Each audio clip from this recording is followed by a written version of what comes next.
Asante, naitwa Bernard Konga, mkurugenzi mkuu wa mfuko wa taifa wa bima afya. Binafsi nimepokea kwa furaha kubwa sana, sababu sisi kama mfuko wa taifa wa bima afya hatukuja kushindana. Tulikuja kutoa huduma kwa wananchi wa Simiyu, Mara pamoja na mkoa wa Shinyanga. Lakini matokeo ya huduma tuliokuwa tunatoa kwa wananchi, wenzetu wameona kazi nzuri tulioifanya. Tangu siku ya kwanza tumefika hapa, tumekuwa tukitoa huduma ya kutoa elimu kwa wananchi. Wananchi hao ambao ni wakulima na wale ambao si wakulima waelewe nini mfuko wa taifa wa bima unafanya, kwa maana ya kuhakikisha kwamba wanaingia kwenye mfuko wa taifa wa bima afya wanapata huduma za afya zilizo bora kupitia mfuko wa taifa wa bima afya.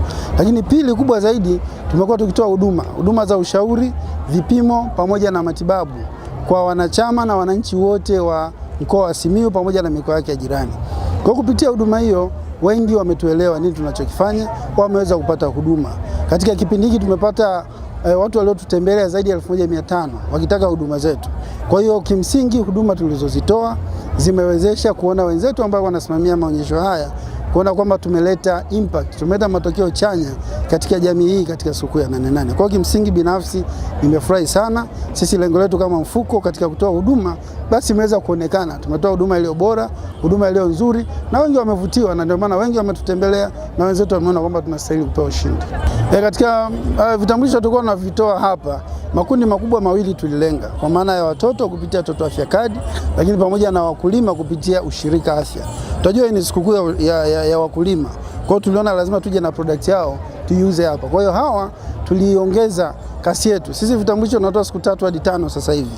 Lakini kwa maana ya maonyesho haya, tukasema hebu tuonyeshe ubora wetu zaidi. Tulikuwa tunatoa hapa. Mtu akija hapa anapewa kitambulisho hapa, na baada ya hapo fuatana na taratibu zetu anaweza kwenda kupata huduma za matibabu katika vituo zaidi ya 6000 vilivyopo hapa nchini. Kama mfuko wa taifa wa bima afya tumejiandaa na tuko tayari kuwahudumia. Tunawaambia wananchi wote waje kwenye ofisi zetu, sisi tutawapa huduma ambazo ni stahiki. Lakini nje hapo, sisi kama mfuko wa taifa wa bima afya tutatoka ofisini kuja kuona walipo makusanyiko kama haya, sherehe na mihadhara kama hii. Tutakuja kuelezea nini tunachokifanya, tutakuja kutoa huduma ili mwisho wa siku basi wengi wao wanufaika wa mfuko wa taifa wa bima afya ambao unalenga kuwawezesha kupata huduma za afya, huduma za matibabu kupitia utaratibu wa bima ambao wengi wamenufaika nao na wengi wameona faida zake.